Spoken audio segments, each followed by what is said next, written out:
ni Gia Rafael. Ibinunyag ng isang lider ng Kamara na lumawak pa ang tinaguriang Piatos Gang o ang listahan ng mga kahina-hinalang pangalan na sinasabing nakatanggap ng confidential funds mula kay Vice President Sara Duterte.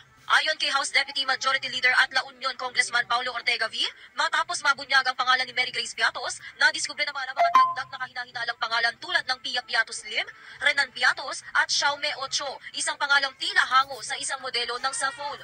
Giit ni Representative Ortega, tulad ni Mary Grace Piatos, wala ring birth, marriage o death record sa Philippine Statistics Authority ang mga bagong pangalang ito. So ayan, may another unknown person na naman, Xiaomi, no? Xiaomi.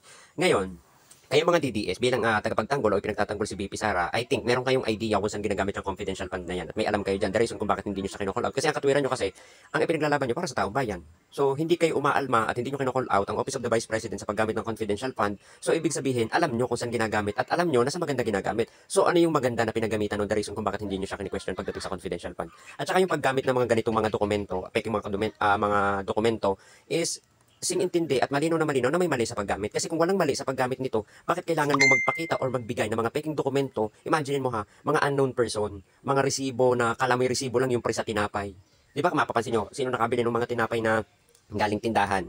Yung mga puto seko, parang ganun lang yung resibo. No, na mapapansin pa natin doon na magkaibang pangalan, iisa ang perma, tapos malabo yung pangalan. Hindi malinaw kasi pera ng taong bayan ang pinag-uusapan dito. Kaya bilang mga tagapagtanggol ni Sara and also ni si VP Sara, kailangan nyo talaga ng kailangan nyo talaga ng sagot sa mga katanungan kung saan nyo talaga ginamit o kung saan ginamit yung confidential fund dahil pera yun ng taong bayan. 'Di ba? Hindi ito pang hindi ito pang gigipit, hindi ito dahil pang mamalabis, hindi rin ito dahil ng politika.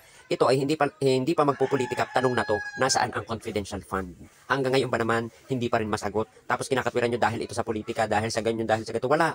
Ang usapin dito is not about the VP Sara. Ang usapin dito about the budget na ginamit ni Sara. No, ang kailangan dito sagot. Wala kaming pakialam kay Sara. Ang bigyan niyang linaw yung ginamit niyang pondo. So yung keep safe and God bless. Dahil nga kayo ay tagapagtanggol ni Sara, mga DDS, nasa inyo ang burden of proof at kayo ang sasagot kung saan talaga ito ginamit. Dahil kayo tagapagtanggol, tututanggol kayo. So dapat lang at marapat lang na talagang sagutin niyo.